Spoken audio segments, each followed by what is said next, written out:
تبارک الذی جعل فی السماء بروجا، بڑی بابرکت ہے وہ ذات جس نے آسمان میں برج رکھے، وجعل فیہا سراجا، اور اس میں ایک چراغ رکھا، وقمرا منیرا، اور چاند رکھا کہ جو روشن ہے، وہو الذی جعل اللیل والنہار خلفۃ، اور وہی ہے کہ جس نے رات اور دن کو ایک دوسرے کے پیچھے لگا دیا ہے، ایک دوسرے کے پیچھے چلے آ رہے ہیں مسلسل، رات دن کے تعاقب میں ہے، دن رات کے تعاقب میں ہے۔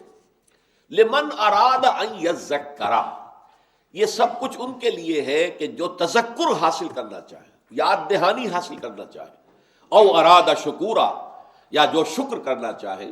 رہی کہ یہ تمام جو فینومینا آف دی نیچر ہیں، اس کائنات میں جو کچھ ہے، اور جو اس کے چلنے کے اندر جو فینومینا سامنے آ رہے ہیں، کریشن آف ہیونز اینڈ ارتھ، آسمانوں اور زمین کی تخلیق، ان فی خلق السماوات والارض واختلاف اللیل والنہار والفلک التی تجری فی البحر بما ینفع الناس، یہ طویل آیت ہے، بار بار اس وقت دہرائی گئی ہے۔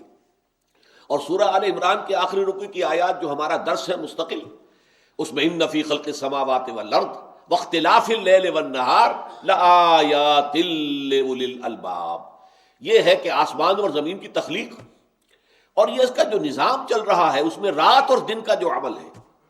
اگر رات ہی رہتی ایک مقام پر قرآن میں آیا ہمیشہ ہمیشہ، تو کیا زندگی ممکن ہوتی؟ اگر دن ہی رہتا ہمیشہ ہمیشہ تو کیا زندگی ممکن ہوتی؟ ظاہر بات ہے کہ نہیں۔ تو یہ دن اور رات کا الٹ پھیر جو ہے، اس میں اللہ تعالیٰ کی بڑی حکمتیں ہیں۔ آپ کو معلوم ہے کہ پلانٹ کنگڈم کے اندر جو ان کا ریسپیریٹری پروسیس ہے وہ ریورس ہو جاتا ہے۔ دن میں وہ آکسیجن چھوڑتے ہیں، کاربن ڈائی آکسائڈ لیتے ہیں، رات کو وہ کاربن ڈائی آکسائڈ چھوڑتے ہیں اور آکسیجن جو ہے وہ لیتے ہیں۔ اس کی یہی وجہ ہے کہ درختوں کے نیچے سونا جو ہے رات کے وقت وہ مناسب نہیں ہے۔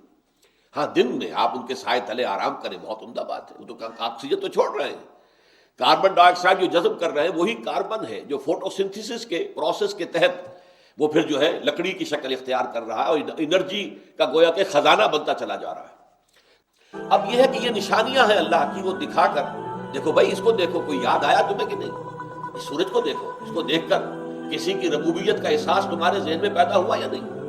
یہ رات اور دن کے نظام پر غور کرو، کسی کی حکمت کا تصور تمہارے سامنے آیا کہ نہیں؟ Imam Shafi'i rahimahullah ta'ala, he came up with a far more deeper answer in regards to the design part of it, the design piece. You know, an atheist asked him, how do you know that there's a God? He said, because of the leaf of Shajarat al-Tult, which is the mulberry tree. He said, what do you mean? He said, well, the leaves of these trees have the same taste, the same color, the same smell, and the same form. But when the silkworm eats it, it gives silk. And when the bee eats it, it gives honey. And when the sheep eats it, it becomes milk. And when the gazelle eats it, it becomes musk.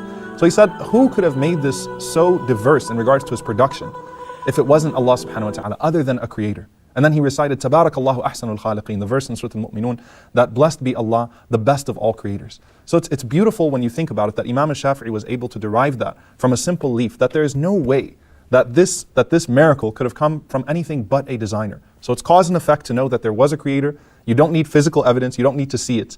And then after that, coming to the conclusion that this design is perfect, it's beautiful. So it only makes it clearer, and without the creator, there would be no creation, there would be no explanation for our existence. What then of the beautiful signs, the differences in colors, and the difference in the diversity of all of the things around us, what then do you make of that?